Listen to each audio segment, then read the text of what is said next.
अकोला जिल्ह्यातील अकोट तालुक्यातला संत्रा उत्पादक शेतकरी चांगला चिंतेत सापडला। आपण पाहतोय गेल्या अनेक दिवसांपासून सुरू असलेल्या संततधार पावसामुळे संत्रा पिकाला मोठ्या प्रमाणात गळती लागली आहे। त्यामुळे संत्रा उत्पादक शेतकरी अडचणीत आलाय। शेतकऱ्यांचा लागवड खर्च देखील निघणं कठीण झालंय। त्याच्यामुळे शेतकरी मेटाकुटीला आलेला आहे। त्या साइडने विचार मागे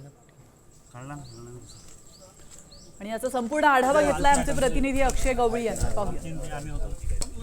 अकोला जिल्ह्यातील अकोट तालुक्यातला संत्रा उत्पादक शेतकरी सध्या चांगलाच अडचणीत सापडला। याला कारण ठरलंय संततधार पाऊस। सततच्या पावसामुळे मृगबार तर पहिलेच गळला, त्याच्यानंतर आंब्याबार राहिला होता, तो पण आता पूर्ण 80% पूर्ण गळला, 20%च राहिलेला। 1 लाख रुपये अळीचे 1 हेक्टरले खर्च आहे, 20,000ला आणि 15,000ला मागत आहे। ते शेतकऱ्यांनी काय करावं?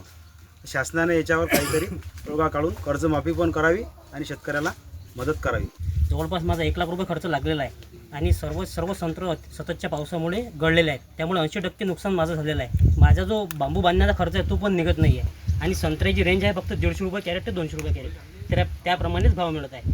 पहिली गोष्ट म्हणजे व्यापारी यायलाच तयार नाही आहे, तरी शासनाने काही ना काही याच्यामध्ये तोडगा काढावा। आमच्या शेतामध्ये तर असं की आता बस फासार लटकेचीच परिस्थिती आहे आणि सरकारने आम्ही जे संत्रा उत्पादक शेतकरी आहोत हे तर देशोधडीलाच लागलेलो आहोत, तर आम्हाला सरकारने मदत द्यावी।